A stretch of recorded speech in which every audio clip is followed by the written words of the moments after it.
everyone, it's Lisa from Of Whispers and Dreams. I have been exploring some techniques using some modelling paste, and before I got too carried away I thought I'd run up a quick video and show you what I've been doing and how to do it. Let's have a quick look at some of the work in progress.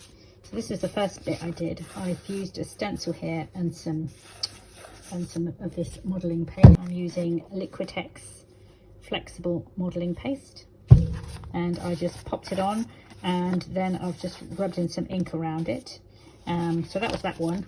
Then I've prepared some tags, so we'll have a play with those in a minute. And I've also had a little play with this handmade paper. I think this could be quite interesting. I really like how this bit turned out. So this was a stencil of some trees, obviously, and I've used some distress oxides and distress inks. It gives it a sort of sense of maybe of a sunset through the trees. I've also got some papers I've been working on, just some scrap paper that I've inked up, and then I've layered up some on here and some on here, just with different stencils. So I've brought in a whole heap of papers and things to have a play with. So first of all, I'll do a quick demo on how to get the modelling paste on, which is really simple, to be honest, but I thought I might as well demo it. And then the fun bit is when we start to play around and do some decorating. I'll also show you these book covers that I've done using a similar technique, which modelling paste and lots of layers of paint. This is a journal I'm working on at the moment. This is a journal that I featured flip through on my channel, and you can see just a close up there, all that lovely lettering from that particular stencil and alchemy. So nice and simple. Just grab yourself a stencil that you like. Now you can tape it down with a little bit of masking tape. I'm not going to tape it down on this because I think it would damage the paper when it comes off, so I'm just going to hold it. Then you get your paste, something to apply it with. I'm just using an old credit card, but you could use a palette knife or anything really. Just get it a fairly modest amount, I would say, on, and then just gently scrape it over. Just be careful not to go over the edge because you don't necessarily want that line of where the stencil ends. So just keep dipping it in. If you don't like it, just rub it off. I see I went over the line there. Now obviously this stencil is very grungy, so it doesn't really matter if I miss a bit here and there. I do want that bit there. That looks good, doesn't it? Big blob. There.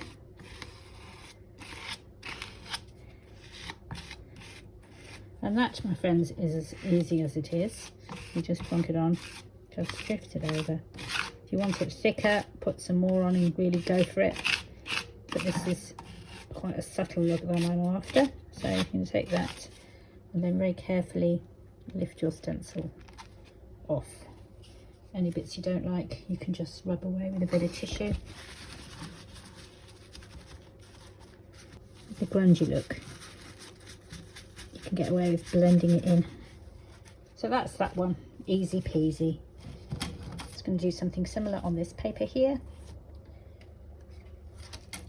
This looks like a burlap effect. And again, I'm not that fussed about getting the whole stencil covered over. Just want to give a rough effect. In fact, I can do here's one I did earlier, because I've got a dry one which we're going to have a play with and decorate in a minute.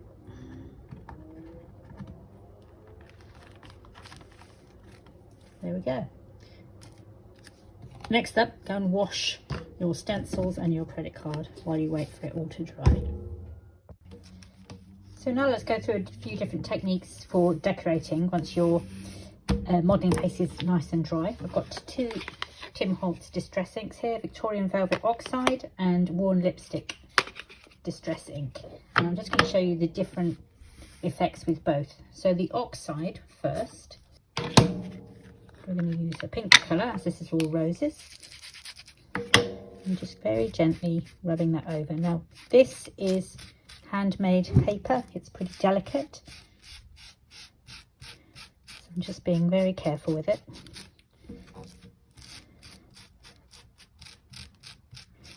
It's got a texture of tissue paper, a little bit thicker than tissue paper. So I'm just being very careful.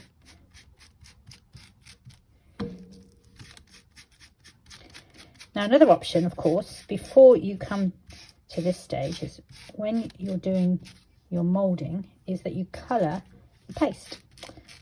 So you could mix in some inks with the paste, and then it goes on directly on the colour you prefer, which is another option, of course.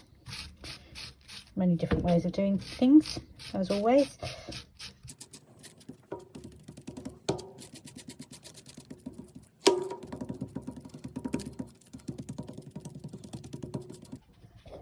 With the oxide, and now we'll just see how it works with the regular distress ink.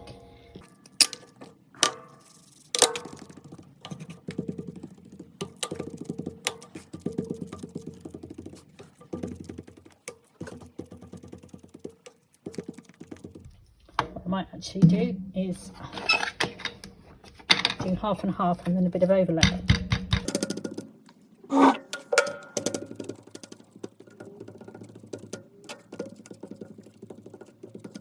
I'm experimenting live on camera here. Oh, can you hear the ice cream van?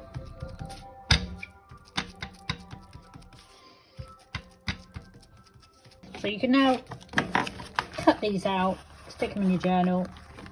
Very pretty indeed. What I might do as well is bring in a few contrasting colours. So the dog's barking at the ice cream van. It's chaos here, chaos. So let's just bring in a bit of this as well.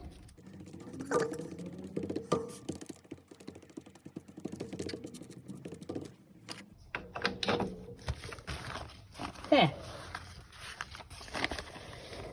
think that looks really lovely.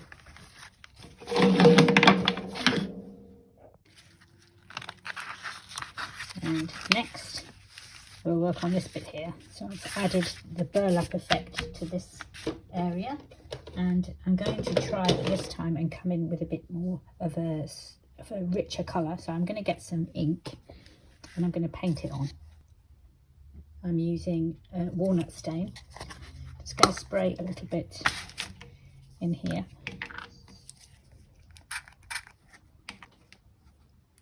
Just going to water it down a bit so that I can always add some more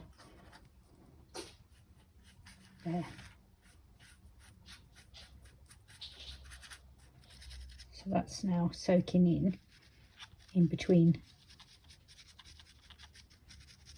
the gaps. Put a wet cloth just to dab it back a bit.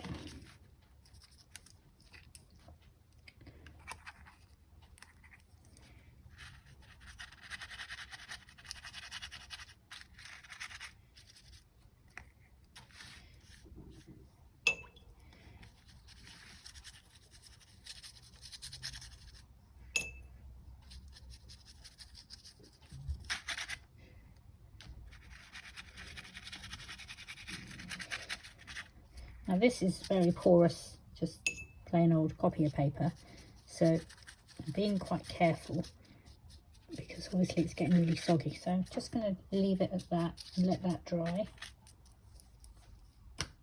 For this next bit, I'm going to use a mixture of distress sprays, distress inks, distress oxides, oxide sprays, and we'll just have a bit of a play around and we'll see what happens. So first of all, let's get a few bits of spray, shall we? I think we'll go for this one, and I'm going to give it a blast with I think I might try the Shabby Shutters first of all. Give it a bit of a layer of that, and then mix a bit of this on top. which is frayed burlap, and this is a distress spritz, which has a bit of sort of a slightly glittery effect to it. Now that looks quite colourful and strong pigments, but when it dries you don't get quite so much on there. So let's leave that to dry, and then let's try another one with just one spray. So let's just give this one a bit of,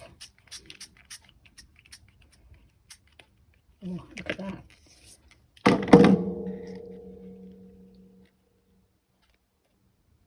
So that ink dripped down a bit, and I might blast them with a heat gun, see if I can speed up the drying process a bit.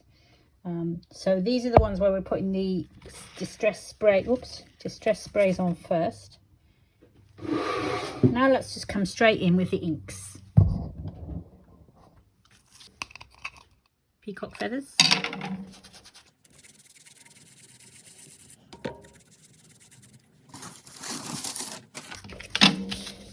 I forgot to put my protective paper down.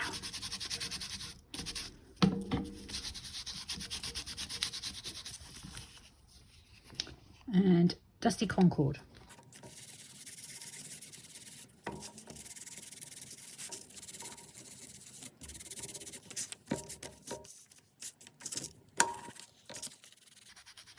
This card here is a lot glossier. This is just normal, like a very lightweight cardstock, whereas this is a glossier card. So that's,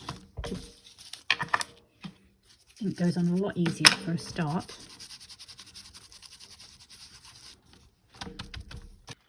These both look quite nice as they are, but let's keep going. What I like to do is spray a bit of water. This is just water in a mini mister, and then just flick the water. I'm just flicking the water onto the card. Now I'm going to let it sit for a few seconds, and then it just activates with the ink, because it's not water resistant, as you can see, and then you can just lift it off. You get a nice grungy texture.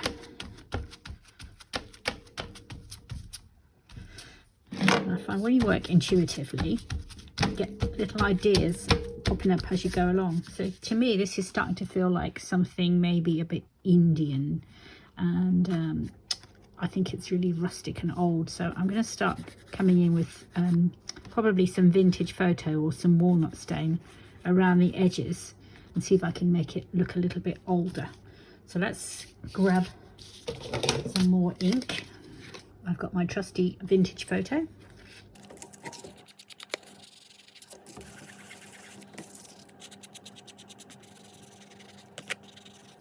There, that's already looking older.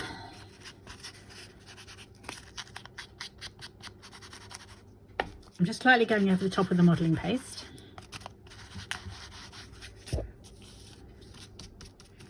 And then this is the purple colour on here. I'm just very, very gently, not pressing too hard,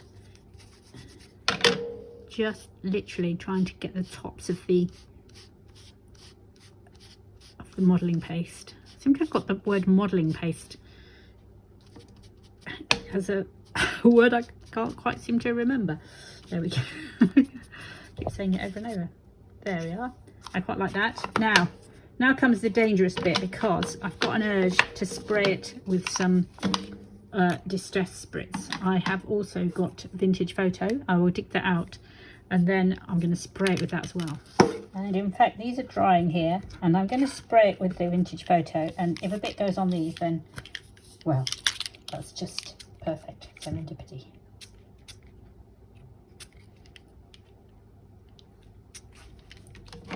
Now, what are we going to do with this one? This one still needs a bit more, doesn't it? Okay, let's have a go with this one. Mica stain, Frozen Fog.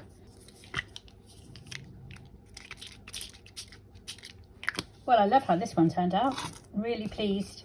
If you turn it slightly in the light, you get a little bit of this spritz effect there, just a little bit of sheen to it. I think this one's done. This one feels a bit flat. It just needs a bit of depth. So what I'm going to do is I'm going to come in around the edges when it's fully dry. It's still a bit wet. I'm going to come in around the edges in the same way I did with that one, with a darker distress stain. So I'm going to use Scorched Timber, which comes out like a very dark grey, almost black colour, and then that will give it a little bit more of a oomph.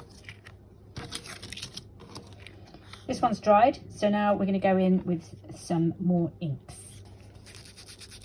I'm going to come in with a vintage photo. Just pop that back underneath, just protect it.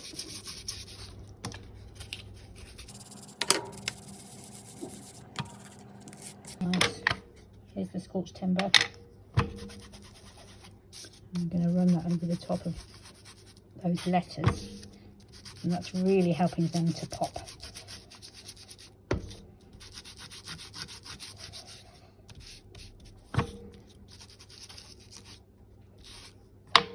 I wonder what happens if I literally run it over like that.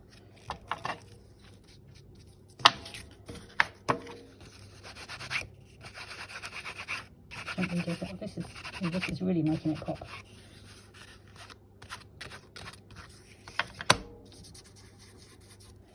We can come back to this piece, which is now almost dry, a little bit damp up there still. And what I'm going to do here is I'm going to come in with that Scorched Timber.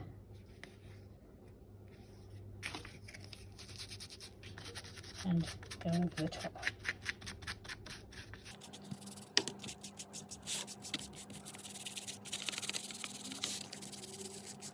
This paper I dyed with onion skins. I haven't done a video on that yet, but let me know in the comments if you'd like me to do a video on onion skin papers, which was quite fun.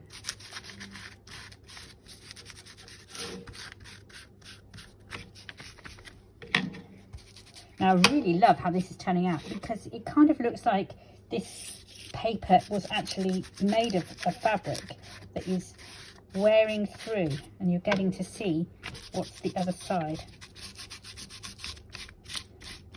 Oops, I was about to say I'm taking it really easy so I don't damage it, and then promptly nearly damaged it. So yeah, just be patient, don't rush.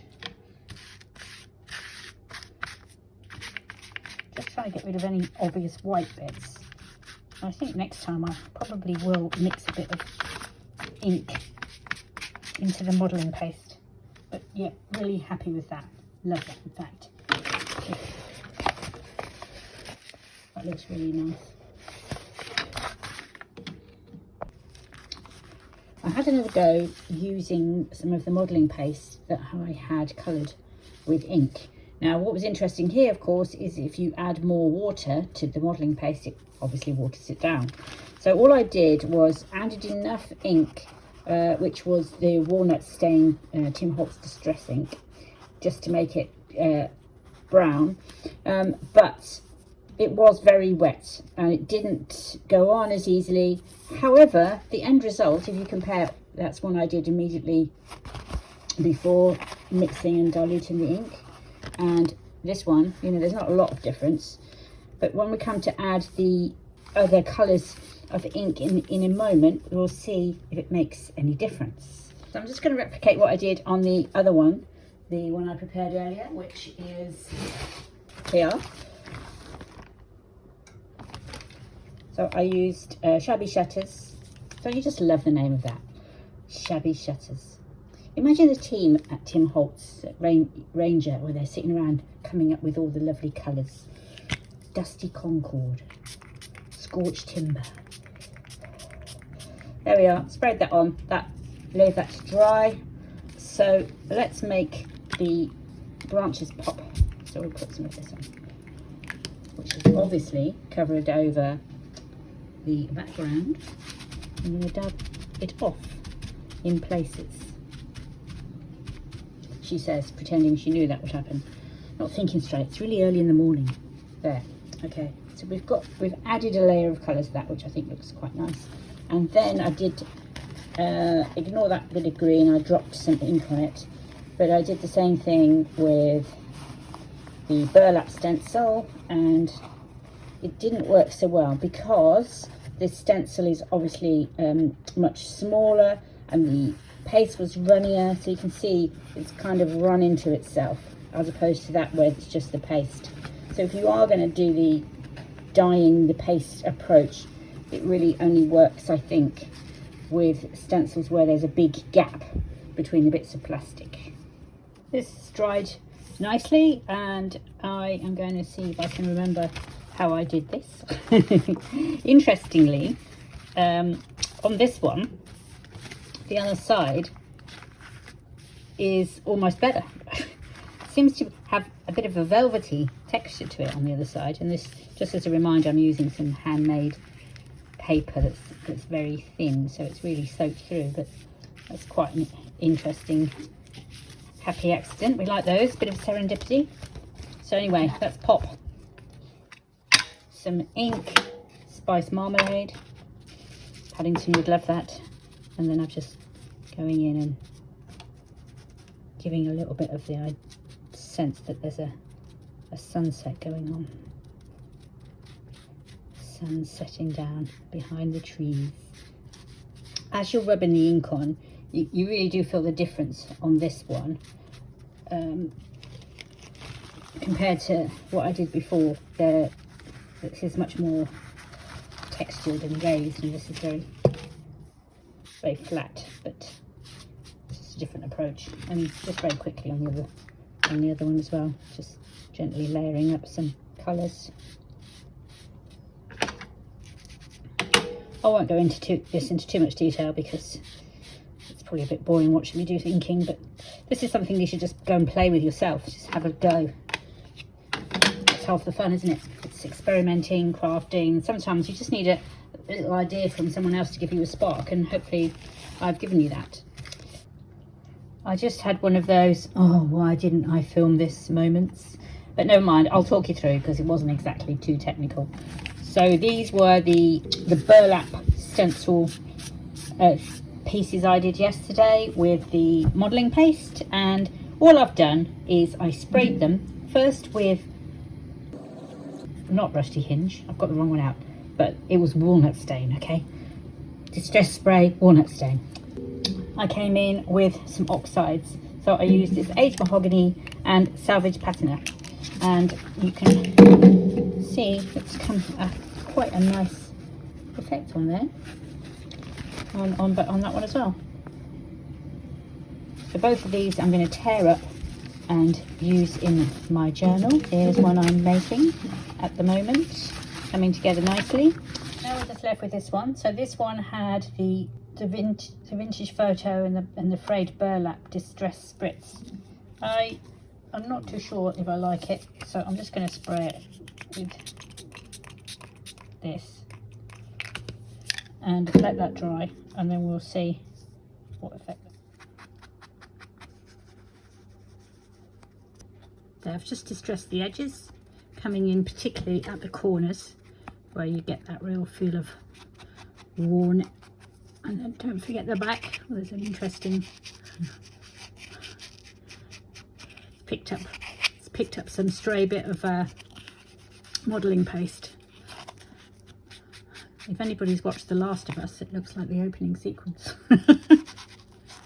Don't touch it, you'll get infected.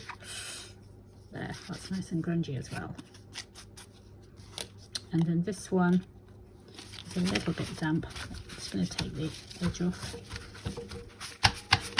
and come in with this as well. Oh, look at that, lovely grungy. But I think what this one needs is it's very muted and earthy. I think it needs a splash of red, and I've got just the thing. Just the thing. Here we go. There, I've splattered it with a little bit of crackling campfire. And before I pack up for the day, I'm going to have a little bit of a play with these ones. I think some spiced marmalade might be just the thing. Oh yes, that's come out lovely. Like it already. I think, oh, probably come in with a peacock feather on that side. And then on this one, it's going to go all in marmalade.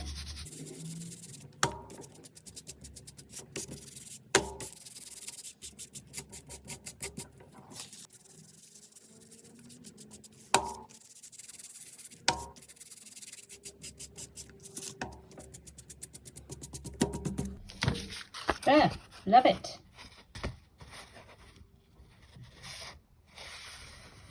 I've made a really nice piece of paper that I can use in a journal at some point, either whole or ripping it up. It's from an old famous 5 book. So we can have it with lashings and lashings of ginger beer. What ho, Timmy? Final one. This was just some paper that I splattered with various paints, and then I've used a stencil for these bits. And I thought I'd go in to pull out some of this colour here. I don't know what that was, but I'm going to use fired brick and crackling campfire. So let's have a go on this side with the distress ink on the pad. Yeah, not bad, not bad. And then let's try the spray. Try the spray here. A little bit in there as well. And I think what it needs is to pull out this darker colour. So I'm going to look for something that's a bit grey, maybe the smoky or iron gate. That's a good colour. I'm just going to go and see what I can find. Iron gate.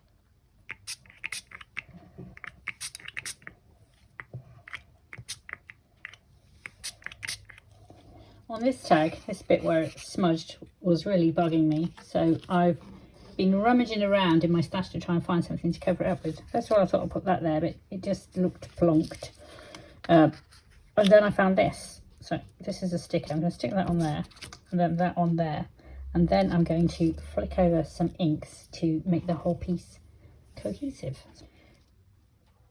Now I've stuck that one down, and now I'm just trying to decide whether I want to go like that or like that. Oh, I think let's go with the quirky ankle. Let's go off centre, like so. I've also got these tiny pressed flowers.